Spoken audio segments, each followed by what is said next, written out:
2024 സംസ്ഥാന കർഷക അവാർഡുകൾ പ്രഖ്യാപിച്ചു.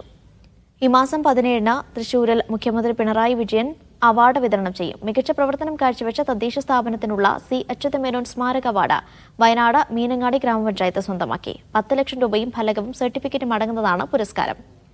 യുവ കർഷകനുള്ള അവാർഡ് എറണാകുളം സ്വദേശി മോനു വർഗീസ് മാമനും, ഹൈടെക് കർഷകനുള്ള അവാർഡ് തിരുവനന്തപുരം സ്വദേശി സിസിൽ ചന്ദ്രനും ലഭിച്ചു. സുതാര്യമായിട്ടാണ് അവാർഡ് നിർണയിച്ചതെന്നും ബാക്കി ഇടപെടൽ ഉണ്ടായിട്ടില്ല എന്നും മന്ത്രി പറഞ്ഞു.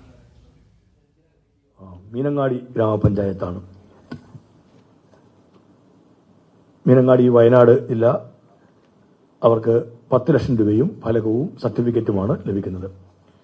കേരളത്തിലെ എല്ലാ തദ്ദേശ സ്വയംഭരണ സ്ഥാപനങ്ങളിലും കൃഷിഭവനുകൾ സ്ഥാപിച്ച മുൻ കൃഷി വകുപ്പ് മന്ത്രിയായ ശ്രീ വി രാഘവന്റെ പേരിലുള്ള മികച്ച പ്രവർത്തനം കാഴ്ചവെക്കുന്ന കൃഷിഭവനുള്ള അവാർഡ് വി രാഘവൻ സ്മാരക അവാർഡ് അത് താനാളൂർ കൃഷിഭവനാണ്.